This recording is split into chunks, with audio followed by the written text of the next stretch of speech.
and slip and fall in a pothole. Although in Rhode Island that might be foreseeable. But for the most part, It's a different story, you wouldn't expect that. So if the causation is that you rear-ended them, their neck snapped back, they now have pain in their neck, maybe their low back, and now they're going to get treated for those injuries, now you have the negligence, the causation, and the damages. So that's when you look at the damages to determine how much money someone should get for their injury. You've laid out a pretty clear progression. I guess they talk about proximate cause, Right. but also there are times when you'd have a muddied water there, several causes or possible causes. Will that impact on how that story plays out? This might have been a contributor, but it wasn't the only. That reminds me of the case we learned about in law school where somebody gets pushed over a railing, has a fall several hundred feet, so to speak, and then on the way down he gets shot.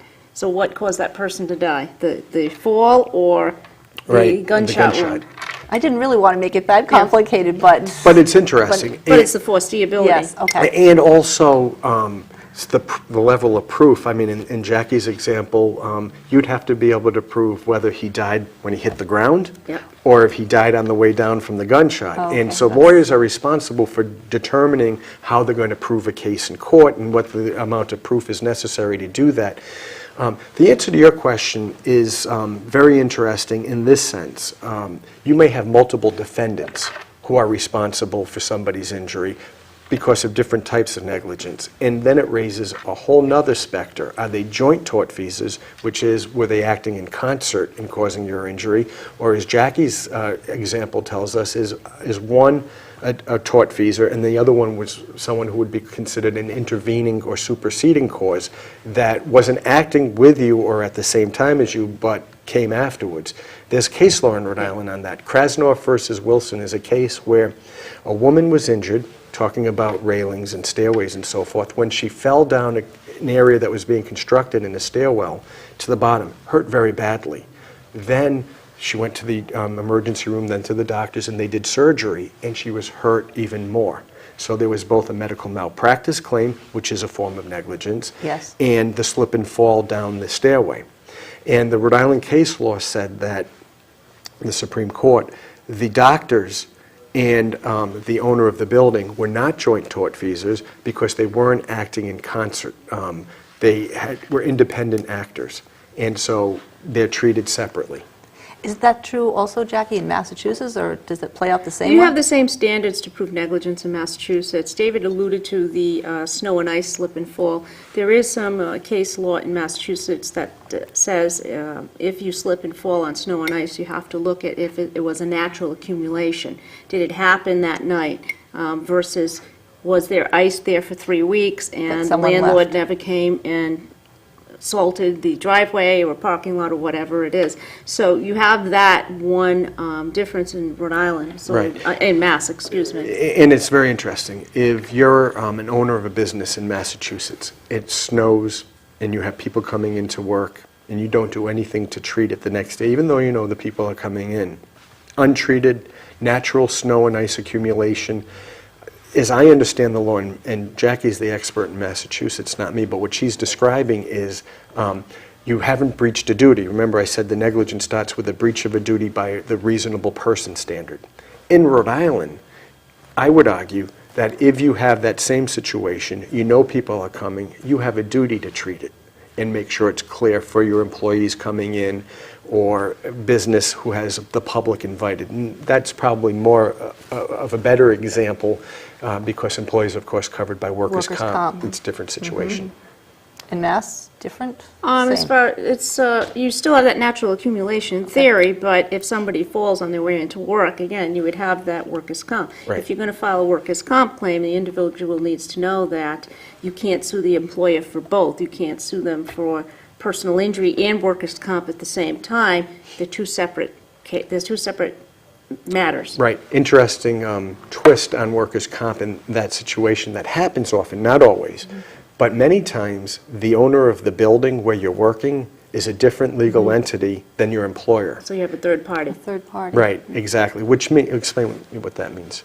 Third party would be, let's use the railing example. Somebody is unloading a truck, and he, for whatever reason, falls off the back of the truck and, I'm sorry, he doesn't fall off the back of the truck, he's on the landing. He's unloading the truck, he falls off the landing, he gets hurt at work. Well, initially, there's a workers' comp claim, because workers' comp is no fault. It doesn't matter what the cause is, but it's a workers' comp claim. So the next thing you look at is why did he fall off the landing? Was it because somebody pushed him? Was it because there was not the proper fencing? So if in that case there was no proper fencing, had there been proper fencing or railing, at that point he would not have fallen. So what was the reason for the improper railing? That's where you have a third-party claim, because then you can look at the owner of the building. Right, and we've had many of those cases. We had a client who was delivering soda, let's say, to a Stop and Shop. Whether or not that's the case, I don't remember exactly, but let's assume that's what it was. Well, when he fell off the loading dock, because loading docks don't have to have rails where the trucks back up, of course, because that's where you have to deliver from, but on the sides of the loading docks there has to be some fencing or something to prevent you from falling. There wasn't in this case, so when he went off, the owner of the building was liable to him for not having that properly protected. So what happens in those cases, what people would want to know is, well, how does that all work in terms of money and damages? You collect your workers' comp. That workers' comp payment to you and for your medical bills becomes a lien against whatever you might collect from the owner of the property who's liable to you in negligence. So you can collect everything you're entitled to for damages from your third-party case or the owner of the building, but you have to pay back the workers' compensation carrier for what they paid you. So there's no double dipping. Well, I guess Exactly. let's confuse that a little bit more and ask, suppose someone were collecting Social Security and already disabled, there's another income stream. Is that going to further complicate the issue, or those, On if not the Social workers? Security, you're assuming that somebody is no longer working. If there is a personal injury and then you're collecting on that, is there one way outweighing the Well, other? this situation is, if you're already on Social Security when you're injured, you're not going to collect lost wages, because Social Security is not going to be interrupted by the injury.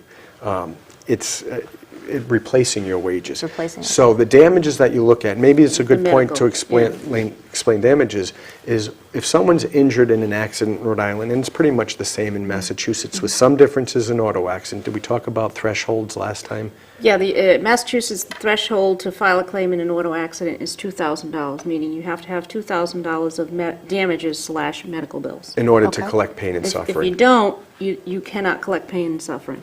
So That would be easy. the typical Not really. Okay. the typical value of damages for a case is you look at what we'll call special damages or out-of-pocket damages, the cost of your medical bills, the cost of your or the loss of your wages out of your pocket, the money you lose as a result of the accident, and then general damages, which can be pain and suffering, which can take many different forms, as well as loss of use if your arm is broken and you don't recover full use of it, or disfigurement, that type of thing. Scarring.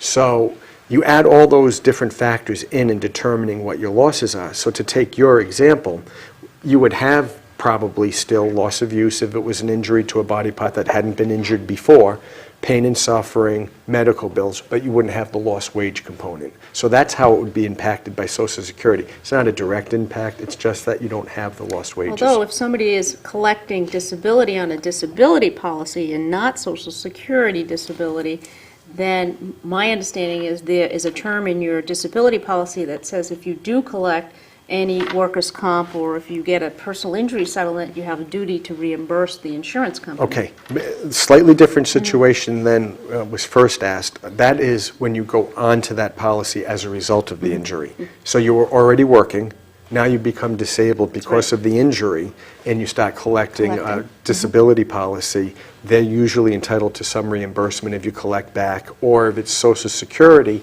there'll be an offset on your recovery, especially if it's against your own policy on uninsured motorist coverage. I can see why someone might need a lawyer if any of these things happen, and I